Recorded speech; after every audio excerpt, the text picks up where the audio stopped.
Po, Shkodrani herë i Shkodrës, herë i Malit Ziher, por Shkodrani është herë i Kërqovës, besa, i Shkupit, i Tetovës. Unë ja kam shumë lakmi, sepse Shkodrani është mbar shqiptarë dhe është interesant. Unë i them sa mirë ndjej vetën Kërqovë, kur shkoj. Harroj kush jam dhe kënaqem me atë atmosferën e fshatit. Sa mirë ndjej vetën kur shkoj në fshat në Voksh. Shkodrani ndjen vetën një lloj kudo. Dhe i them si është e mundur, dhe më thonë, me pas këtë ndjesi, ndoshta vitet të tëra jashtë atë veu dhe mërgjimtarët tanë që janë shpirti i kombit, pa cilët nuk do të kishte as Kosovë të lirë, janë ata të cilët e ndjejnë ndryshe çdo cep tokës shqiptare. Shkodrani nuk e ka problem me jetu çdo vend, nuk e ka problem me punu çdo vend dhe më vjen shumë mirë që nuk i ndan njerëzit në lokalizma, do me thonë nuk e ka këte.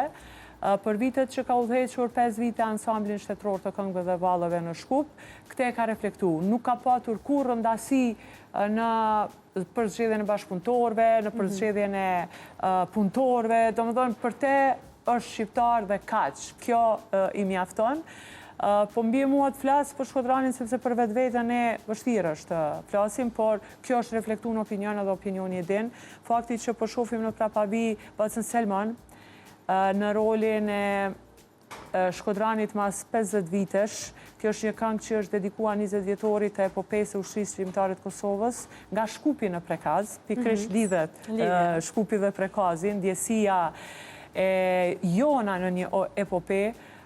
Kjo këngë e jashtëzakonshme, kisha me thënë, por edhe këngë të tjera si kënga Kosovë gëzuar pavarësinë, që është bërë për 10 vjetorin e shtetëformimit të Kosovës, po dhe këngë të tjera të cilat Shkodrani është duke i punuar, si për Gjergj Kastriotin Skënderbeun apo për Gjuhën Shqipe, janë këngë që Shkodrani bën me shumë zemër, edhe unë e mbështes, e përgëzoj, sepse gjithmonë e ma pak kemi këngë të tilla dhe gjithmonë e ma tepër po na vjen turp prej vlerave tona kombëtare, fatkeqësisht po e them këtë. Unë mendoj që duhet të ruajmë ato vlera të luftës, ato vlera të kulturës, asgjë s'fillon me ne.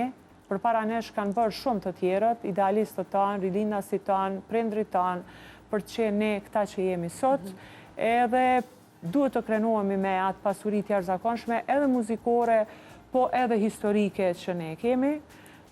Bashkë kemi organizuar shumë koncerte në këtë periudhë, koncerte me një staf të grave artiste, ku janë nderuar gjithashtu gra në të gjitha qytetet që kanë marrë pjesë në luftë dhe gra që kanë dhënë jetën si dëshmore. Kjo për të filluar dal nga dal që t'i thrasim vetdijes kolektive, që atë kontribut që kanë dhënë njerëzit për Kosovën, ishte Flaka Janari dhe pavarësia Kosovës, edhe epopeja, dhe më thonë ishin muaj që lidheshte konceptualisht me këto figura, ne duhet t'i vendosim në vendin e merituar.